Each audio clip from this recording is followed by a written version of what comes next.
নমস্কাৰ আজি 29 ছেপ্টেম্বৰ 2024 সানডে মই আজিৰ দিনটোৰ পৰা অহা শনিবাৰলৈ সকলো ৰাশিফল কম টেৰট কাৰ্ড মতে ৰাশিফল কোৱা হ'ব আৰু লগতে দুই তিনিখন চিঠিপত্ৰৰ আনসাৰো দিয়া হ'ব যিসকলে নিজৰ বিষয়ে কিবা জানিব খুজিছে তেওঁলোকে নিজৰ date of birth time of birth place of birth আদি দি পঠাবলৈ নাপাহৰিব নতুবা নিজৰ কুষ্টিখনো পঠাব পাৰে নিজৰ হাতৰ ছাপ পঠাব পাৰে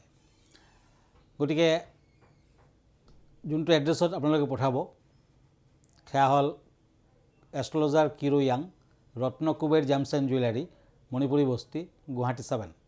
ফোন নম্বৰটো হ'ল 9085949309 আৰু আমাৰ ইমেইল এড্ৰেছটো হ'ল kiroyangastrologer@kiroyang.com ধন্যবাদ এতিয়া মই প্ৰথমতে মেঘ ৰাশিৰ ফলাফললৈ যাম মই দুখন কাৰ্ড লৈছোঁ ওৱান্স এণ্ড সোৰ্স এই দুখন কাৰ্ড মেঘ ৰাশিসকলৰ বাবে মেঘ ৰাশিত এই সপ্তাহটোত কিছু বাধা বিঘিনি থাকিব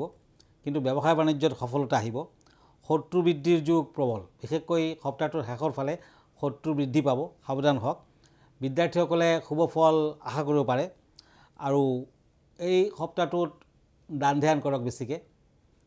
আৰু পাৰিলে মহালয়াৰ দিনা মানে অহা 2 অক্টোবৰ আপুনি একেবাৰে পুৱা ভাগতে খোৱাপাতিৰ পৰা উঠক আৰু মহালয়া শ্ৰৱণ কৰক তেতিয়া দেৱীৰ আশীৰ্বাদ লাভ কৰিব পাৰিব আৰু মেঘ ৰাশিৰ জাতক জাতিকাসকলে ৰেড কালাৰ সপ্তাহটোত বেছিকৈ ইউজ কৰক শুভ নম্বৰ হ'ব 4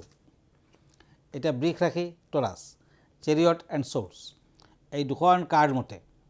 শনি গ্ৰহৰ বাবে শত্ৰু বৃদ্ধিৰ যুগ প্ৰবল হ'ব শনি অশুভকাৰক শনিবাৰ দিনটো পালন কৰক ব্যৱসায় বাণিজ্যত মধ্যম ফল পাব চাকৰিয়ালৰ শুভ ফল অৱশ্যে কিছু ক্ষেত্ৰত নেতিবাচক দিশো থাকিব ব্যয় বেছি হ'ব টকা পইচা হাতলৈ আহিলেও ব্যয়ৰ মাত্ৰা অত্যাধিক হ'ব আকস্মিক দুৰ্ঘটনাৰ যুগ আছে গতিকে গাড়ী ঘোঁৰা চলাওঁতে সাৱধান হওক বিশেষকৈ মংগলবাৰ দিনটোত ড্ৰাইভিং নকৰিব এই সপ্তাহটোত যিমান বেছি ইনভেষ্ট কৰে সিমানে ভাল টকা পইচা হাতলৈ আহিব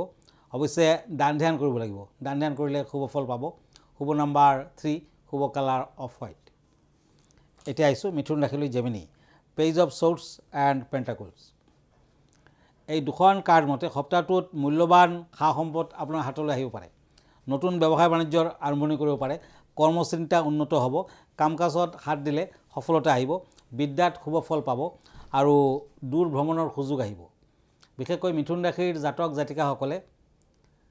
3 তাৰিখৰ দিনা যোনখন নৱমী মানে দেৱীপক্ষৰ আৰম্ভণি হ'ব 3 তাৰিখ মহালয়া 2 তাৰিখ সেইদিনাখন পৰা নৱমীলৈ কণ্টিনিউৱাছলি ঘৰখনত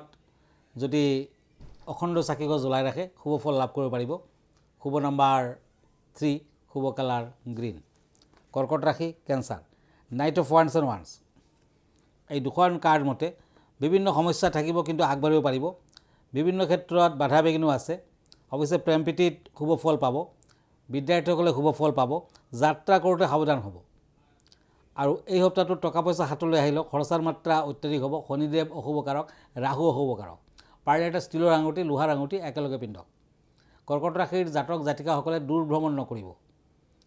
আৰু 2 তাৰিখে মহালয়া শ্ৰৱণ কৰক 3 তাৰিখৰ পৰা নৱৰাত্ৰি পালন কৰক শুভ ফল দিব শুভ নম্বৰ 3 শুভ কালাৰ বটল গ্ৰীণ এতিয়া মই চিঠিপত্ৰলৈ গৈছোঁ প্ৰথমতে মহালয়া সম্পৰ্কে এজনে চিঠি লিখিছে আপাৰ আছামৰ পৰা লিখিছে কিৰং ডাঙৰীয়া নমস্কাৰ ল'ব মহালয়া সম্পৰ্কে এইবাৰ কিবা ক'ব নেকি হয় মহালয়া হ'ল পিতৃপক্ষৰ দেৱীপক্ষৰ সন্ধিক্ষণ দেৱীয়ে এই পবিত্ৰক্ষণত নিজৰ স্বামীগৃহৰ পৰা পিতৃগৃহলৈ যাত্ৰা কৰে আৰু মহালয়াৰ দিনা একেবাৰে পুৱাই দেৱী মাহাত্ম্যম শ্ৰুত আপুনি শুনা উচিত এই দিনত পূৰ্বপুৰুষৰ আত্মাৰ শান্তি কামনা কৰি তৰ্পণ কৰা হয় তেতিয়া দেৱগণ ঋষিগণ পিতৃগণ নৰগণ ব্ৰহ্মাক আদি কৰি 3 শিখালৈকে মহালয়াৰ তৰ্পণৰ অন্নজল লাভ কৰে আৰু আপুনি আশীৰ্বাদ পাব পূৰ্বপুৰুষৰ আশীৰ্বাদ পাব আৰু মহালয়াৰ দিনা কোনো শুভ কাম কৰিব নালাগে পিতৃপক্ষ চলি থাকে এইদিনাখনলৈকে গাড়ী বা ব্যৱসায় বাণিজ্যৰ আৰম্ভণি নকৰাই ভাল এই দিনটোত আমিষ নাখাব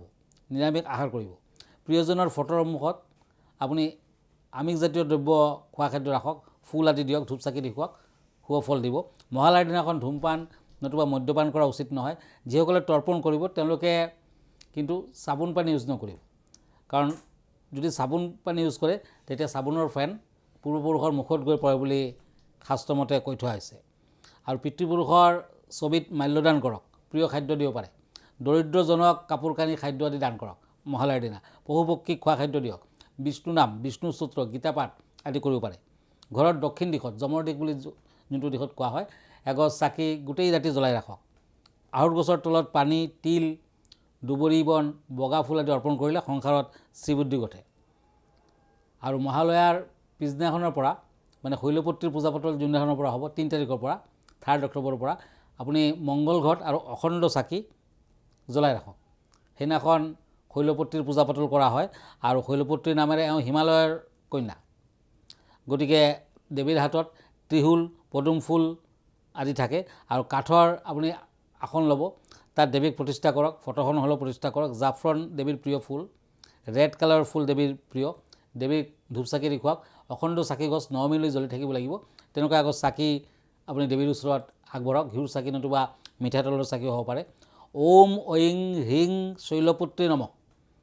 এই মন্ত্ৰৰে আপুনি 108বাৰমান মন্ত্ৰ মাতিব আৰু দেৱীক প্ৰতিষ্ঠা কৰক। চন্দ্ৰগ্ৰহ হৈছে শৈলপুত্ৰীৰ প্ৰিয় গ্ৰহ, গতিকে চন্দ্ৰ যাৰ অশুভ তেওঁলোকে চন্দ্ৰগ্ৰহক শুভ কৰাৰ বাবে শৈলপুত্ৰীৰ পূজা পাতল কৰিব পাৰে। ধন ধান্য ঐশ্বৰ্য বৃদ্ধি হয় আৰু সুখ শান্তিৰ বাবেও দেৱীক পূজা পাতল কৰিব লাগে। ধন্যবাদ। আৰু এখন চিঠি লৈ গৈছোঁ, এইখন নৱৰাত্ৰি সম্পৰ্কে জানিব খুজিছে। হয়, নৱৰাত্ৰিতো মই ক'লোৱে যে অখণ্ড চাকি গছ আপুনি প্ৰতিষ্ঠা কৰিব লাগিব, মংগল ঘট প্ৰতিষ্ঠা কৰিব লাগিব, ঘৰখনত 9 মিলৈকে কণ্টিনিউৱাছলি জ্বলি থাকিব লাগিব, চাকি গছ যাতে নুমাই নাযায় সেয়া লক্ষ্য কৰক। আৰু শৈলপুত্ৰীৰ ছেকেণ্ড দিনা মানে 4 তাৰিখ ব্ৰহ্মচাৰিণী ৰূপেৰে দেৱীৰ পূজা পাতল কৰা হয়। আৰু শৈলপুত্ৰীৰ পূজা পাতলৰ দিনা কিন্তু শুভ কালাৰ হ'ব য়েলো। এইকেইদিনা দেৱীৰ বেলেগ বেলেগ কালাৰ থাকে, গতিকে সেইমতে আপুনি যদি কালাৰ ইউজ কৰিব পাৰে কাপোৰ কানি আদিত, নতুবা ৰুমাল এটা হ'লেও আপুনি ইউজ কৰক। শৈলপুত্ৰীৰ প্ৰথম দিনা 3 তাৰিখে কালাৰ হ'ল য়েলো কালাৰ, ছেকেণ্ড ডে মানে 4 তাৰিখ 4 ছেপ্টেম্বৰ দেৱীৰ কালাৰ হ'ল গ্ৰীণ কালাৰ বেছিকৈ ইউজ কৰক। শিৱক পাবলৈ ব্ৰহ্মচাৰিণী দেৱীয়ে বহু বছৰৰ তপস্যা কৰিছিলে, গতিকে তেওঁৰ নাম হৈছে ব্ৰহ্মচাৰিণী। এওঁৰ আশীৰ্বাদত সৰ্বসিদ্ধি লাভ হয়। এওঁ প্ৰেমৰ দেৱী, গতিকে বিয়া বাৰুত বাধা থাকিলে, প্ৰেম প্ৰীতিত বাধা থাকিলে এওঁৰ আৰাধনা কৰিলে কিন্তু কৃতকাৰ্য হ'ব পাৰে। এওঁ আচলতে মংগল গ্ৰহৰ শাসক আৰু জেচমিন ফুল, জবা ফুল, নীলা পদুম ফুল দেৱীৰ প্ৰিয়, গতিকে এনেধৰণৰ ফুলেৰে দেৱীৰ পূজা পাতল কৰক, তেতিয়া মংগল গ্ৰহ অশুভ থাকিলে শান্ত হ'ব। শান্তি আৰু দেহানৰ প্ৰতীক মাতৃ, গা পা ধুই জেচমিন ফুল, ৰঙা সূতা, চন্দনেৰে দেৱীৰ পূজা পাতল কৰক। ভোগ হিচাপে আপুনি চেনি প্ৰসাদৰ লগত দিয়ক, ভাল হ'ব। সংযম আৰু মানসিক শক্তি লাভ কৰিব পাৰিব। লগতে দেৱীৰ মন্ত্ৰ মাতিব, ইয়া দেৱী সৰ্বভূতেষু শক্তিৰূপেণ সংস্থিতা ব্ৰহ্মচাৰিণী ৰূপেণ সংস্থিতা নমস্তস্যৈ নমস্তস্যৈ নমস্তস্যৈ নমঃ নমঃ। তাৰ পিছদিনাখন মানে 5 তাৰিখে 5 ছেপ্টেম্বৰ দেৱীক চন্দ্ৰঘণ্টা ৰূপেৰে পূজা পাতল কৰক। সেইদিনাখন দেৱীৰ কালাৰ হ'ব গ্ৰে। এই ৰূপটি দেৱীৰ ভদ্ৰতা আৰু শান্তিৰ প্ৰতীক। এওঁক আধ্যাত্মিক শক্তিৰ দেৱী বুলি কোৱা হৈছে। কপালত বালিঘড়ীৰ নিচিনা অৰ্ধচন্দ্ৰ এটা থাকে বুলি এওঁক চন্দ্ৰঘণ্টা হিচাপে জনজাত। গাখীৰ আৰু মাখনৰ মিঠাইৰে দেৱীক পূজা পাতল কৰিব লাগে। পদুম আৰু গোলাপৰ মালাডাল দেৱীক দিব লাগে। এওঁ দুখৰ বিনাশ কৰে আৰু সুখৰ আগমনত তেওঁ সহায় কৰে। কেশৰ গংগাজল দেৱীক দিব লাগে। কেওৰাৰ পানীৰে দেৱীক পূজা পাতল কৰিব লাগে। মৌ মিহলি প্ৰসাদ দেৱীক আগবঢ়াব লাগে। আৰু যমৰ পৰাও এই দেৱীয়ে কিন্তু আপোনাক ৰক্ষা কৰিব পাৰে, তাৰমানে মৃত্যু যন্ত্ৰণাৰ পৰা দেৱীয়ে ৰক্ষা কৰিব পাৰে।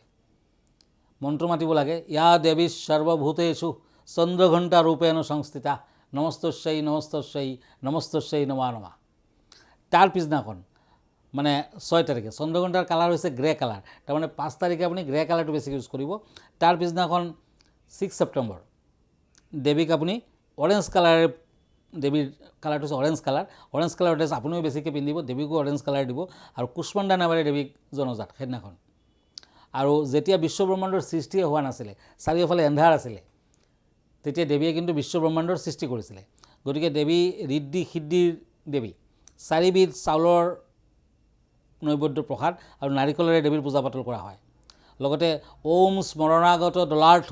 পৰিত্ৰাণে সৰ্বখ্যাতি হৰ দেৱী নাৰায়ণী নমস্তুতে দেৱীৰ মন্ত্ৰ মাতিব লাগিব। বিদ্যাৰ্থীসকলে বগা কালাৰৰ কাপোৰ কানি পিন্ধি ওম হ্ৰীং হ্ৰীং ভগৱতী দুৰ্গা দেৱী নমস্তুতে এই মন্ত্ৰটো 108বাৰমান মাতিলে ভাল ফল পায়। লগতে ধূপ কৰ্পূৰ আৰু জলশংকৰে আৰতি কৰক আৰু 4বিধ ফলৰ ৰসেৰে আপুনি পানীত উটুৱাই দিয়ক 4বিধ ফলৰ ৰস লগতে মন্ত্ৰ মাতিব লাগিব ওম কুষ্মাণ্ডা দ্ৰব্যে নমঃ ওম কুষ্মাণ্ডা দ্ৰব্যে নমঃ 108 বাৰ মাতিব পানীৰ ওচৰত গৈ মাতিব তেতিয়া দেৱীৰ আশীৰ্বাদ লাভ কৰিব পাৰিব ধন্যবাদ আগলৈ নেক্সট সানডে তাৰ পাছতো দেৱীৰ আৰু 3 দিন থাকি যাব সেই 3 দিনৰ বিষয়ে কম সেই 3 দিনৰ কালাৰ কম কোনটো কালাৰ আপুনি ইউজ কৰিব লাগিব ধন্যবাদ এতিয়া আকৌ ৰাশি ফুললৈ গৈছোঁ এতিয়া সিংহ ৰাশি night of once and once এই দুখন কাৰ্ড মতে বাধা বিঘিনি থাকিব কিন্তু লাহে লাহে ভাগ্য উজ্জ্বল কৰিব আৰু এই সপ্তাহটোত অৰ্থ উপাৰ্জনৰ ক্ষেত্ৰত শেষৰ ফালে সুযোগ আহিব বিনিয়োগ কৰিব পাৰে কিন্তু সাৱধানেৰে কৰক বিদ্যাৰ্থীসকলে কিছু বাধা পাব কেতু গ্ৰহৰ অশুভ বেছি দেখুৱাই আছে গতিকে শত্ৰু বৃদ্ধিৰ যুগ প্ৰবল ল'ৰা ছোৱালীৰ ওপৰত চকু ৰাখক ভাল ফল দিব সিংহ ৰাশিৰ জাতক জাতিকাসকলে ৰেড কালাৰ ইউজ কৰিব পাৰে অৰেঞ্জ কালাৰ ইউজ কৰিব পাৰে লাকি নাম্বাৰ হ'ব 2 এতিয়া আহিছোঁ কন্যা ৰাশিলৈ পেজ অফ সোৰ্ছ এণ্ড পেণ্টাকলছ এই দুখন কাৰ্ড মতে ব্যক্তিগত জীৱনত উন্নতি যেন দেখুৱাই আছে কিন্তু শত্ৰু বৃদ্ধি প্ৰবল হ'ব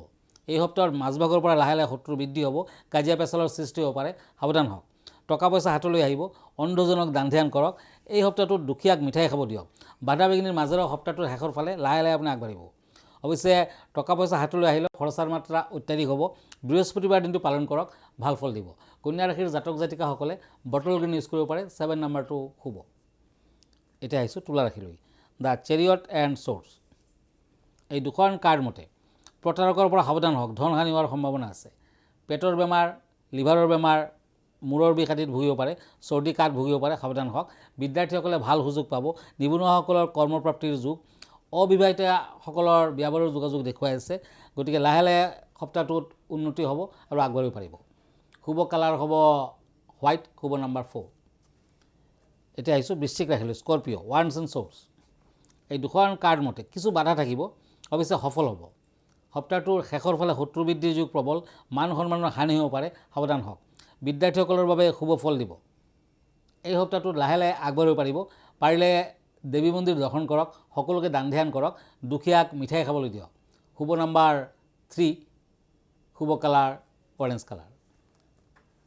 এতিয়া মই দুখন কাৰ্ড লৈছোঁ ধনু ৰাশি night of once and once এই দুখন কাৰ্ড মতে সাৱধান হওক টকা পইচা হানিৰ যুগ প্ৰবল সপ্তাহটোত বিভিন্ন দিশত আপুনি আগবাঢ়িব পাৰে লাকি ষ্টোন হিচাপে এটা মুকুতা পিন্ধক আৰু ভাল ফল পাব টেনশ্যন বেছি হ'ব লাহে লাহে টেনশ্যন কমিব বিদ্যাৰ্থীসকলে সপ্তাহটোত ভাল ফল পাব বিভিন্ন দিশত আপুনি আগবাঢ়িব পাৰে বিশেষকৈ ব্যৱসায় বাণিজ্যত শুভ ফল দিব চাকৰিয়ালৰ কিছু অশুভ এই সপ্তাহটোত ধনুৰাশিৰ জাতক জাতিকাসকলে গ্ৰীণ এণ্ড য়েলো এই দুটা কালাৰ বেছিকৈ ইউজ কৰক দেৱীৰ পূজা পাতল কৰক ভাল ফল দিব শুভ নাম্বাৰ 3 এতিয়া আহক মকৰ ৰাশিলৈ কেপ্ৰিকৰ্ণ ওৱান্স এণ্ড সোৰ্ছ এই দুখন কাৰ্ড মতে বিদ্যাৰ্থীসকলে শুভ ফল পাব কিন্তু সপ্তাহটোত সাৱধানেৰে আগবাঢ়ক ড্ৰাইভিং নকৰাই ভাল হ'ব বিভিন্ন দিশত বাধা বিঘিনি থাকিলেও ব্যৱসায়ত সফলতা আহিব চাকৰিয়ালৰ ভাল নিবনুৱাসকলৰ ভাল কিন্তু শত্ৰু বৃদ্ধিৰ যুগ প্ৰবল মকৰ ৰাশিৰ জাতক জাতিকাসকলে শনি মন্দিৰ শিৱ মন্দিৰ একেলগে দৰ্শন কৰক ব্লু কালাৰ ইউজ কৰক শুভ নাম্বাৰ হ'ব 8 এতিয়া আহক কুম্ভ ৰাশিলৈ একুৰিয়াছ সোৰ্ছ এণ্ড চেৰিয়ট এই দুখন কাৰ্ড মতে প্ৰবঞ্চকৰ দ্বাৰা ধন হানি হোৱাৰ সম্ভাৱনা প্ৰবল গতিকে সাৱধান হওক আৰ্থিক দিশত মধ্যম ফল বিদ্যাৰ্থীসকলে ভাল সুযোগ পাব এই সপ্তাহটোত কৰ্মপ্ৰাপ্তিৰ যুগো আছে লাহে লাহে আগবাঢ়িব পাৰিব কিন্তু সপ্তাহটোৰ মাজভাগৰ পৰা প্ৰেম প্ৰীতিত অশুভ কাৰক গতিকে সাৱধান হওক পাৰিলে অৰেঞ্জ কালাৰৰ কাপোৰ কানি বেছিকৈ ইউজ কৰক শুভ নাম্বাৰ হ'ব 6 এতিয়া আহক মীন ৰাশিলৈ ওৱান্স এণ্ড সোৰ্ছ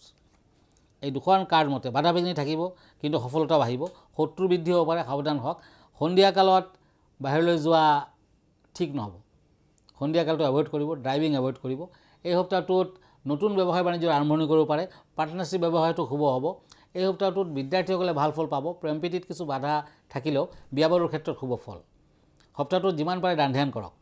এই সপ্তাহটোত কাউৰীক মিঠা বস্তু খাবলৈ দিয়ক যিকোনো দিনা কৰিব পাৰে কামটো আৰু ব্লেক কালাৰ হোৱাইট কালাৰ শুভ হ'ব লাকি নাম্বাৰ হ'ব 6 ধন্যবাদ আজি ইমানতে আকৌ লগ পাম নেক্সট উইকত আমালৈ যদি চিঠি পত্ৰ লিখিব খুজিছে আমাৰ ঠিকনা astrologer Kiro Yang Ratnakuber gems and jewellery Manipuri Basti Guwahati 7